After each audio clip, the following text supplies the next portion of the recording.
राजा आमिर अब्बास, आप बिल्कुल ये समझते हैं इंटरप्रिटेशन कि अगर नैब ने अपील नहीं की तो इस फैसले की रूह से नवाज शरीफ साहब जब भी वापस आएंगे उनके पास ये हक़ है अब इस फैसले की रूह से कि वो इस्लामाबाद हाई कोर्ट में दरख्वास्त दे सकते हैं, अपने आप को सरेंडर कर सकते हैं कि मेरी अपील का फ़ैसला मेरिट पे किया जाए। बिल्कुल, देखिए अगर नैब नहीं जाएगी इट मीन्स के नैब के जो आर्ग्यूमेंट्स थे वो आर्ग्यूमेंट्स तो यही हैं। इसी फैसले में लिखा है कि अपील को मेरिट्स पे सुना जाए। जब अदालत खुद कह रही है कि मेरिट्स पे हम तब सुनेंगे जब आप तशरीफ़ लाएंगे, तो नैब का कहना था कि आप अभी सुने और अभी मेरिट्स पे। तो अगर नैब के ख़िलाफ़ ये फ़ैसला आ गया है तो ऑब्वियसली नैब को अपील में जाना चाहिए, और अगर नहीं जाते तो फिर हमें यही लगेगा कि वो जो केस देखते हैं फेस नहीं देखते, वो वाला सेंटेंस कुछ हमें फिर मध्यम सा नज़र आएगा कि वो क्या केस देख रहे हैं या फेस देख रहे हैं। तो I think in the very first instance NAB should be before the supreme court and asking this honourable apex court of the country कि इस मुल्क में जो फैसले हुए हैं, इस मुल्क में क्या इस चीज़ की इजाज़त दे दी जाएगी कि कोई शख्स अपनी मर्ज़ी से बैरून मुल्क जाए, अपनी मर्ज़ी से अदालतें भी कहें कि किसी डॉक्टर के पास नहीं गए, अपनी मर्ज़ी से कहे कि मैं आपके जो वारंट्स हैं उनको एग्जीक्यूट भी नहीं करता, मैं एब्सकॉन्डर भी हो गया हूँ, और फिर वही अदालतें कहें कि जब कभी वो आना चाहें तो वो आके एक दरख्वास्त दे दें कि जनाब अब मैं आ चुका हूँ, मेरी अपील सुनिए आप मेरिट्स पे, और मेरे ना आने की वजूहात आप एज़ पर लॉ जो भी आप डिसीजन करते हैं उस दरख्वास्त को निपटा दीजिए। तो आई बिलीव कि इट्स हाई टाइम कि हमारे मुल्क में जो बात हो रही है ये बड़ी सीरियस बात है। ये बात है कि जो मैं कल भी कहीं कर रहा था कि जो हमारे आइन के 3 पिलर्स हैं समी साहब, जिसमें लेजिस्लेटिव है, जिसमें एग्जीक्यूटिव है, जिसमें जुडिशरी है, तो उसमें ये तीनों पिलर्स हमें हिलते हुए नज़र आ रहे हैं कि ये सब कुछ क्या हो रहा है। और बात ये है कि अगर ये तीनों पिलर्स कमज़ोर होते हैं, अदारे कमज़ोर होते हैं, तो फिर ये आप जो इतनी एक्सरसाइजेस करते हैं, फिर आपको टैंकों, तोपों और JF-17 की ज़रूरत नहीं। आपके अपने मुल्क में इतना स्ट्रक्चर कमज़ोर हो जाएगा। आपका रशिया से ज़्यादा आपके पास एटॉमिक पावर नहीं थी, आपके पास बाकी तरक्याती ममालिक से ज़्यादा असला नहीं है, फ़ौज नहीं है। तो फिर आपको बड़े सीरियस नोट पे सोचना होगा कि अदारों को कमज़ोर करने का और अदारों को वीकन करने का इन हमारे मुल्क के लोगों के साथ मिलके क्या जो 2 अरसे से हाइब्रिड वॉरफेयर या 5th जनरेशन वॉरफेयर की बात हो रही है, क्या ये वाकई ही वही है, ये सिर्फ उसको बड़े लिमिटेड अंदाज तक महदूद कर दिया जाता है। तो इट्स हाई टाइम कि जो इस मुल्क में लोग हैं, जो समझते हैं, जो इस पे मॉनिटरिंग कर रहे हैं, जो स्ट्रेटजी बना रहे हैं, कि वो समझें कि अदारों से इस किस्म की डिसीजंस, इस किस्म की अपॉइंटमेंट्स, इस किस्म के जो फैसले, जो चाहे पार्लियामेंट का हाल देख लें आप, लेजिस्लेशन का देख लें, जुडिशरी का देख लें, तो this is not a positive side. ठीक हो गया। अच्छा, एक और सवाल बड़ा अहम है। शहबाज शरीफ साहब ने एक ज़मानत दी थी अपने भाई साहब की,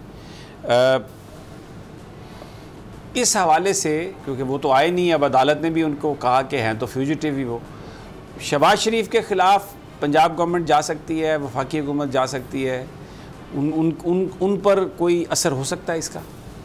देखिए, काहे को जाएगी पंजाब गवर्नमेंट। पंजाब गवर्नमेंट आप देख लीजिए कि पंजाब गवर्नमेंट के जो लॉ में जब ज़मानत हुई थी तो इन्होंने कहा था कि अब हुकूमत पंजाब उसको एक्सटेंशन दे सकती है।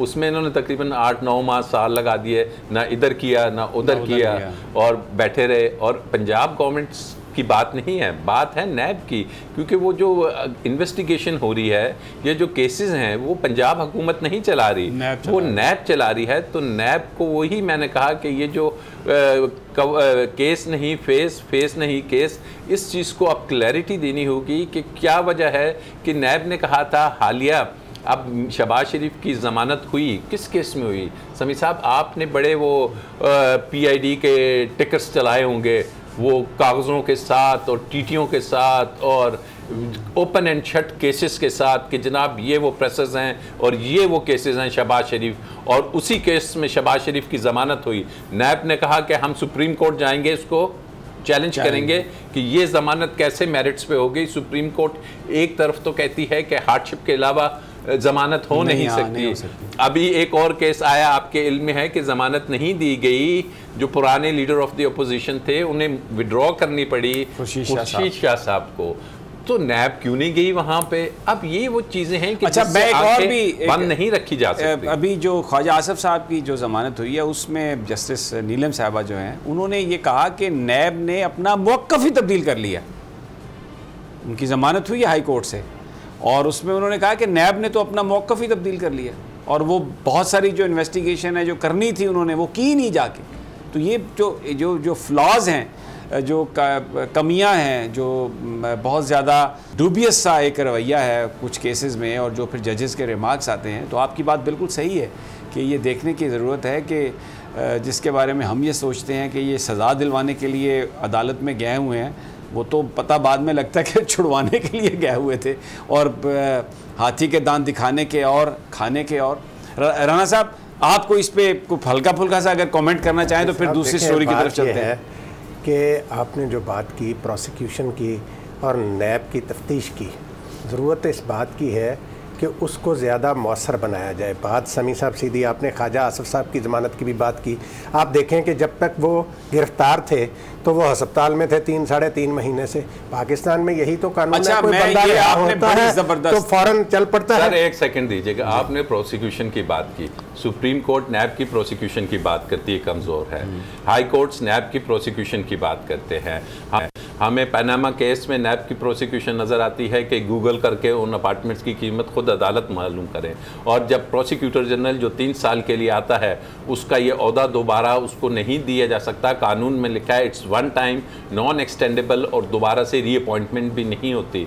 और क्या वजह है कि एक ऑर्डिनेंस के ज़रिए गालिबन उसको दोबारा एक्सटेंशन दे दी गई? इतनी अच्छी परफॉर्मेंस है।